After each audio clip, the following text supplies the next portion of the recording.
There are many ways to tell a story, and many perspectives or points of view from which that story can be told. When we speak about point of view, we are revealing how close the person is to the action of the story. For example, if the person telling the story about a big race is one of the competitors, the story will certainly be told differently than if the person describing the big race is someone who watched it in the stands. Major characters and minor characters all have differing points of view too.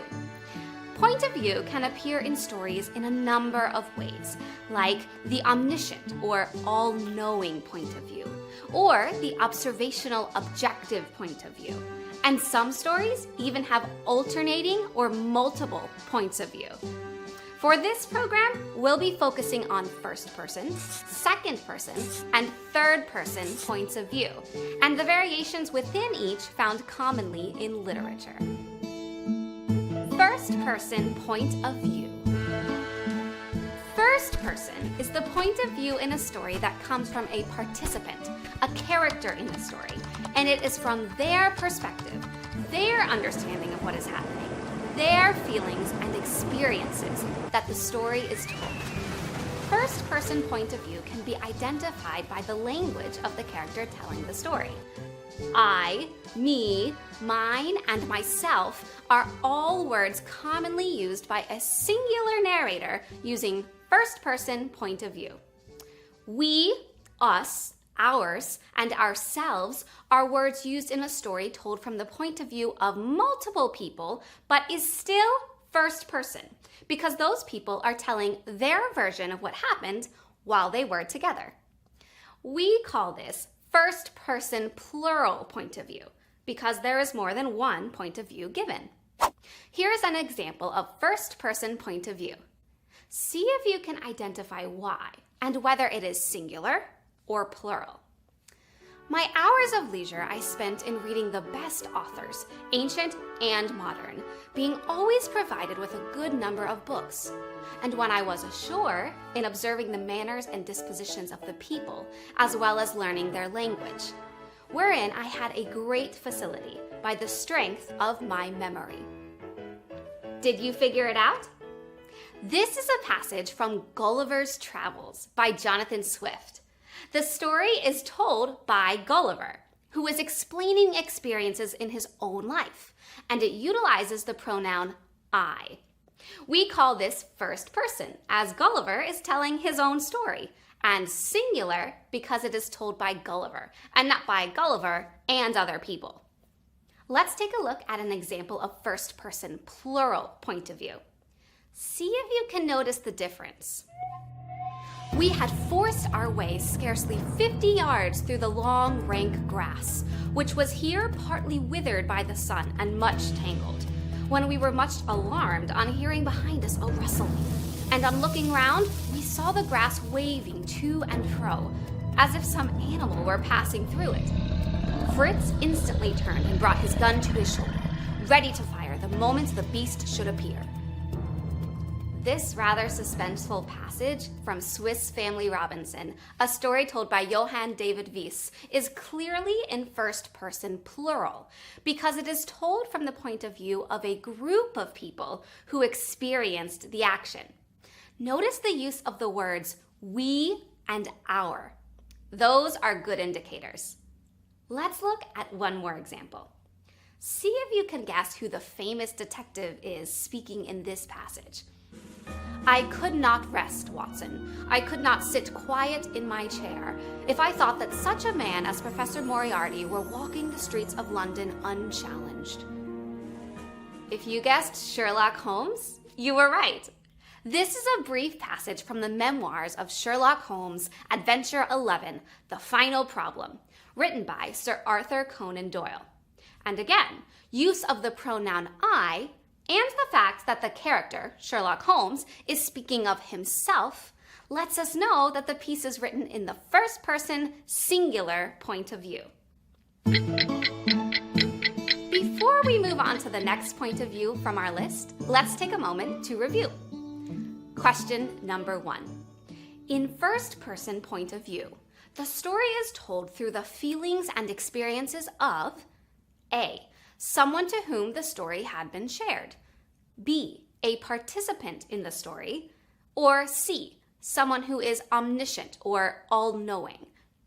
The answer is B. In first-person point of view, the story is told by a participant in the story. Question 2. Common pronouns associated with first-person plural point of view are A. He, she, they, them. B.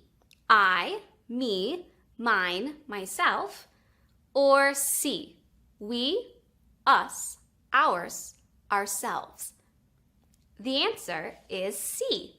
We, us, ours, and ourselves are all pronouns used in first-person plural point of view. Question number 3. Identify the point of view in the following passage. I cannot believe what Hannah said to Lily at the gym this morning, right? I mean, I just about flipped out, and I'm usually way chill. Seriously, the whole time I was watching them, I was thinking of my little brother Evan and his goofy friends, all like, dude, total burn. Because seriously, that was a total burn. Is this passage written in A, first person singular, B, first person plural, or C, third person omniscient point of view? The answer is A. The passage is written in first person singular point of view, identified by the use of the pronoun I, and because it is about an experience that happened to the person telling it. Second person point of view. The most uncommonly used point of view in literature is the second person point of view. Although second person point of view is never appropriate for academic essays, there are occasional times when it has some value.